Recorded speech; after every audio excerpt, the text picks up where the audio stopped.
Let's give it a try. Brought to you by IEMA.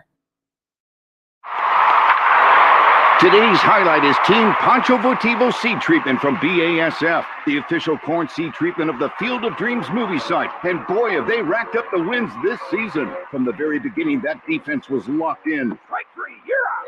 Corn rootworm, nematodes, aphids, they all brought their A game to the world's most famous cornfield, but Team Pancho Votivo still pulled out a win. No doubt about it, this team will finish the season on top.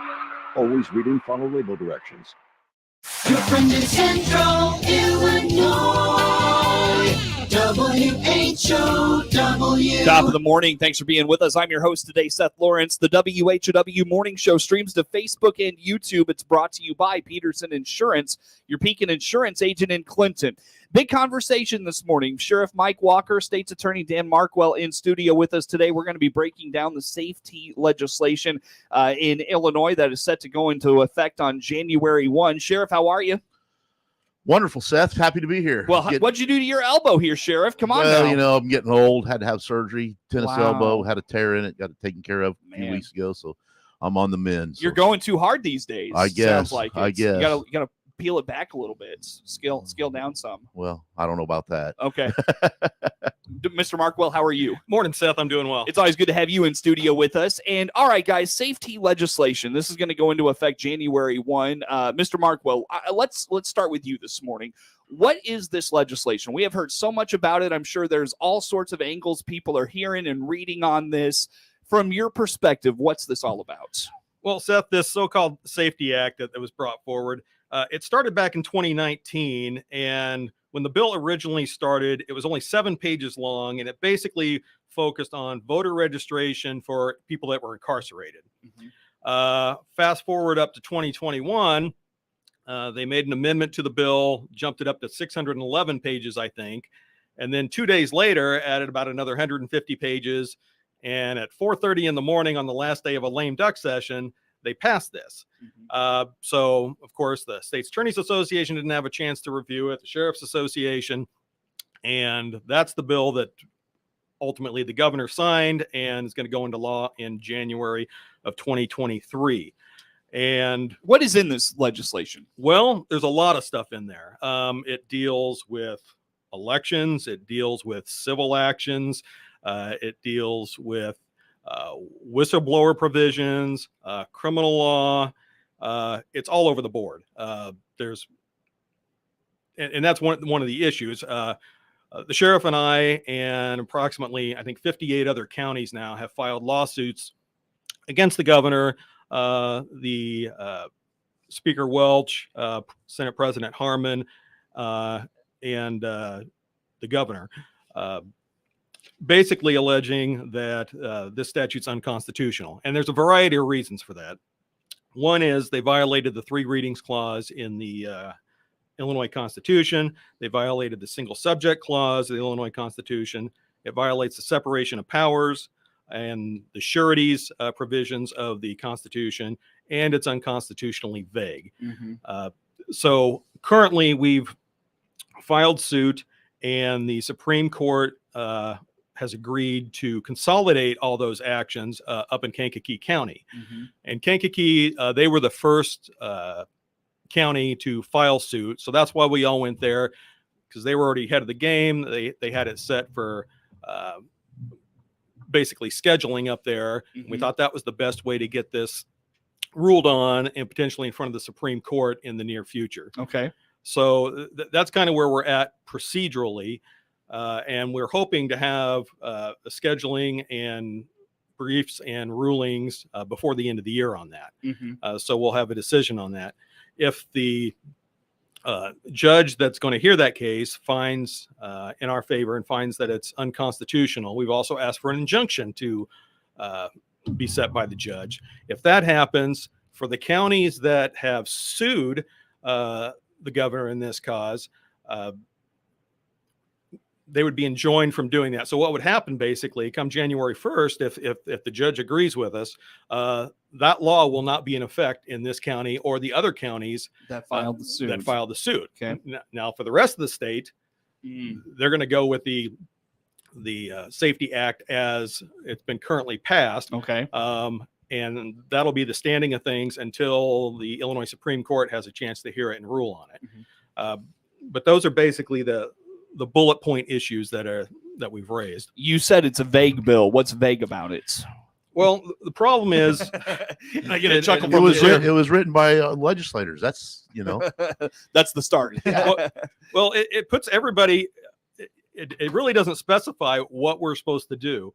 Since this bill was passed, the Supreme Court put together basically a task force to try to, clarify what these issues are, and that was formed in July of 2021.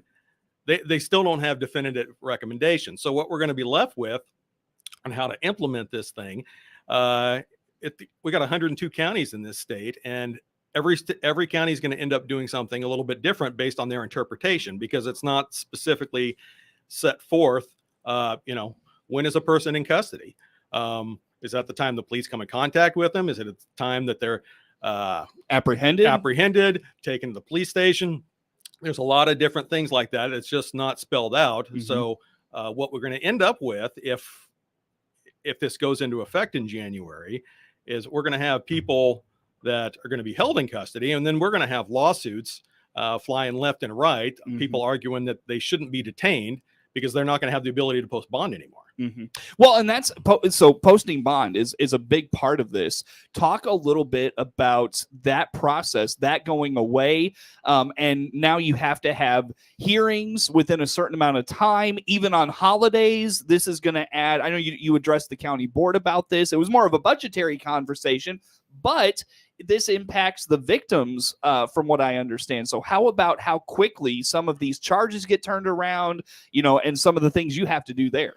Yeah, and that's another thing that's just kind of vague in the bill.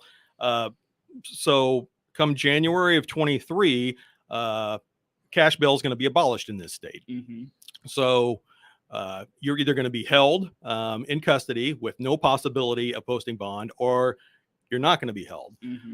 So yeah, there are provisions on when you're supposed to have these hearings, but that's kind of vague too, because it talks about when the state brings charges.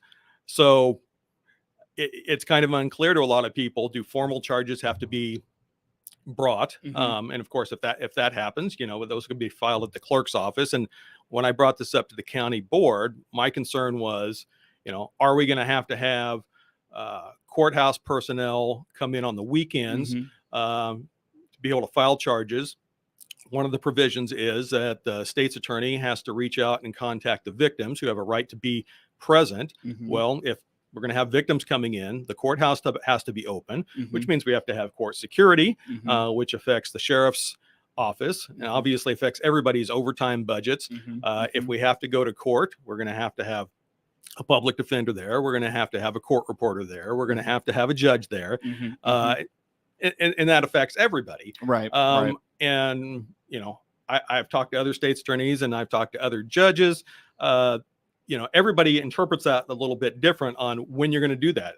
Some counties are going to be, I think, implementing, have weekend court. Others are not.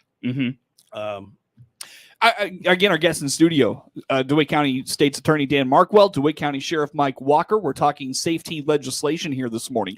Let's get into, since this legislation has come forward, 100 of 102 Illinois state's attorneys, you mentioned 102 counties, 100 of the 102 county state's attorneys have come out against this. So there seems to be pretty almost unanimous opposition to this bill. How about? I seen something yesterday, Seth, where maybe 101 of 102 now. Okay. Well, with Kim Fox of Cook County probably being the only one who is in favor of it. All right. So 99% basically plus of people against this in terms of the, the state's attorneys in our state. How about that, Dan? And just when that took place. Yeah. And I'm not sure of the numbers on that. I can tell you at the time that we filed and brought this for consolidation before the Supreme Court, I think we had 58 counties that have actually filed suit. Right, filed a suit, sure. And I think there's some others that have trickled in after that, which will probably be joined in as well. Okay. I don't think there's been 100 counties that have actually filed. But I meet with the State's Attorneys Association on a regular basis, and I think there's widespread concern across the board on how this is going to affect everybody. And I mean, Right, public right. safety is our paramount concern here. Yeah. And I'll tell you what, let's take a break, guys, and dive into the public safety aspect of this, because there's been a lot of discussion about what charges will keep a person in jail.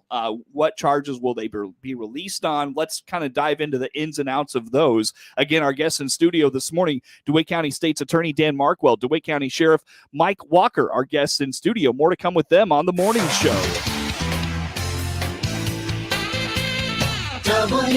WHOW. Now that the weather is turning colder, who's needing a new coat? At Love It Once More Thrift Store in Clinton, we have all our coats on sale this month for 20% off. This is Connie encouraging you to shop early for the best selection and to check out our Facebook page or DeWittDailyNews.com. Hi, this is Ryan Utterback at Utterback Real Estate, and we've got you covered. It's finally time for pumpkin spice and coveralls, No, I mean covering all of our buyers and sellers' needs. like pumpkin spice coffee and caramel covered apples. And that's why you're the other Ryan. Get covered by clicking the Utterback Real Estate icon at DeWittDailyNews.com.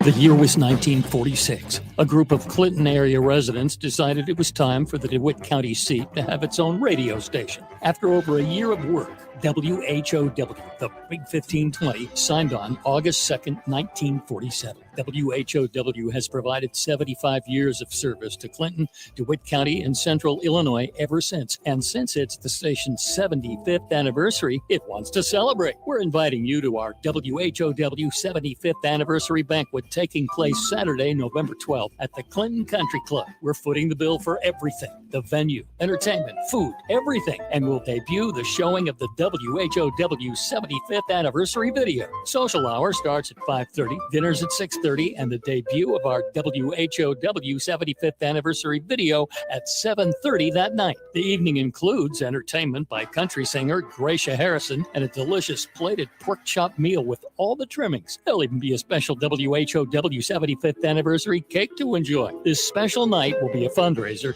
with all proceeds going to the Neighborhood Care Center No Fee Grocery and the Clinton High School Student Activity Fund. Tickets are $50 each, or buy a table of 8 for $360. Tickets can be purchased at the Clinton High School office during school day business hours. Help WHOW raise money for these two special causes and watch the debut of the WHOW 75th anniversary video Saturday, November 12th at the Clinton Country Club. Get your tickets now. Your friend in Central Illinois. WHOW. Once again, good morning. Thanks for being with us. I'm your host today, Seth Lawrence. The WHOW Morning Show streams to Facebook and YouTube, brought to you by Peterson Insurance, your Pekin Insurance agent in Clinton. DeWitt County State's Attorney Dan Markwell, DeWitt County Sheriff Mike Walker in studio with us, talking safety legislation here this morning. Dan, I want to go back to, we left off our last segment talking about, we've heard a lot about the charges that are going to be if an individual is, charged of something. There's a litany of things. They could be released, and they're some serious crimes. What are you seeing in this legislation as it relates to that? Yeah, and that's one of the problems, and why I've alleged it violates the separation of powers, because these are things that the judge normally deals with, and hearing evidence from my side about factors of why they should be detained, and then of course the public defender argues factors in mitigation of why should they may not have such a stringent bond. But with the new law that's coming out, I mean, you've got a situation where you're either going to be held or you're not. So you could have a situation, for most serious offenses that aren't you don't have the possibility of probation. It's mandatory prison. You're still going to be held on those offenses. But there's certain other offenses. Let's say a domestic battery. You might have a man and his wife or girlfriend, they go out and go to a bar and they get in an argument and one of them pushes the other. I mean, that's kind of common. Insulting or provoking, nobody gets hurt. They can be held, and if the judge finds that they're going to be detained, they're going to be held up to 90 days because there's no bond that they can post. So on situations like that, I think it's actually cutting against what the legislature may have intended, because I mean, you're going to have a person that's sitting in jail. They're not working. They're not supporting their families for something that may not be a violent crime per se based on the facts. Right. But you're taking that away from the court to be able to consider some of that stuff. Then you've got other things like, an aggravated DUI that a person may not be able to be held on, and that person's just goes Free to right go. back out in the street. Yeah. Drugs are a big problem everywhere, and in DeWitt County as well. But for low-level drug offenses, people are going to get pulled over. They get caught with methamphetamines. We're not going to be able to detain those people anymore. They're back out on the street, and we haven't addressed their addiction. They haven't even had time to dry out or clean themselves up.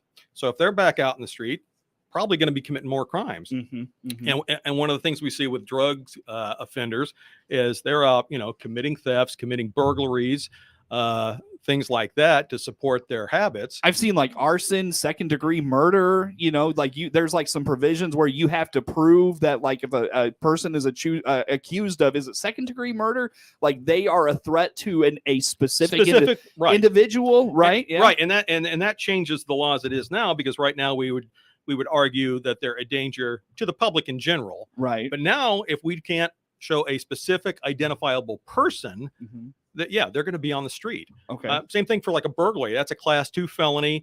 It's punishable by 3 to 7 years in prison, and we're not going to be able to hold people on that. Yeah. It's going to be, and you're letting people committing serious crimes back out. And what we're seeing in Cook County, and Sheriff, maybe you can speak to this a little bit, is you're letting those people back out, and they're going back, and probably even into DeWitt County a little bit. From what I've heard, you're seeing a little bit of this. It's not serious crimes, but you're letting people who commit a crime back out, and they're just committing the same crime. It's really alarming, I think. We're dealing with the same people over and over as it is. Okay. A lot of the same faces are coming through our jail, coming through the court system, because they are, under the current system, some of these crimes that they are wanting to have, issue a citation and let them go. The Bail Reform Act in 2018 done a lot of things that I think they wanted to do in this legislation. People not being held. You get a shoplifter, they come to the jail. The judge sets their bond at $2,100. They need $210 to get out. Well, they start accruing $30 credit per day. So in a week, they're out. They're released. Yeah, but they've had some consequences. Well, and I want to jump in here, because one of the talking points you hear about this legislation in defense of it is that, and the example has been, particularly from the governor, has been, this is going to keep women who steal diapers from spending time in prison. Here's the thing, Seth. I'll just come out and say it. Obviously, the governor doesn't know what he's talking about. Okay. Obviously, he's pushing the Safety Act. He doesn't understand how things work now. Has no care to understand how things work now. It's all political for him. He's trying to get the votes to try to pushing this thing through. If you watch the debate between him and Darren Bailey, he admitted that there's things in this that need to be looked at. Okay. So where does it stop? All right. We got to have some common sense in this. And I think anybody that's involved in the criminal justice system or law enforcement will say that, we can't continue to operate the way we were 30, 40 years ago. Anybody that has, wants to be honest with themselves as administrators is going to say there does need to be some reform.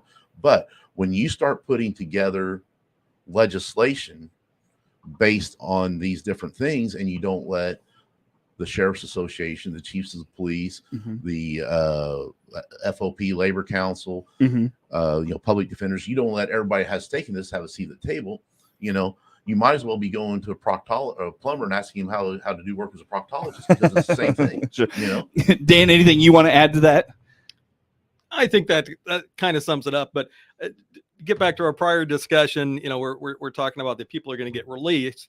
Another problem with this bill is once they are released, trying to get them back to court, because the problem is going to be right now, if somebody doesn't show up in court, they've been given notice, the judge can issue a warrant. And we'll get them there. We're not going to be able to do that anymore after the first year. So now we're going to have to actually serve them with a civil summons. And then if they don't comply with the summons, then the judge can consider a warrant down the road. But that's going to tie up resources. If we, as the Sheriff's Department, who's responsible for serving those summonses, can even find them. Yeah, right. Exactly. Yeah. And that's the thing. If they give a false address or something, we can't locate these people. Are we ever going to be able to get these people back in court? And if they're from out of county, I mean, it's hard enough now, some counties, even getting law enforcement over there they're busy enough to serve warrants. They're not going to be able to go out and serve summons for somebody in DeWitt County when they've got, their own counties they're going to have to deal with. Right. And Seth, one thing I want to hit before we run out of time here is, so many times we hear cops aren't doing their job. Okay. We arrest somebody, even now we arrest somebody. The process works. They go to jail, they post bond, they get out. The cops didn't do anything. Well, yes, we did. Well, I just want people to know that we're still going to be doing our job within the scope of the law, but it's not our fault these people are going to be roaming the streets. It's the legislators that people elected. That's the problem. And this thing, hopefully in 2 weeks they have the veto session. Hopefully there's been talk of some trailer bills, but I really don't see them getting any kind of legislation done to make a significant change.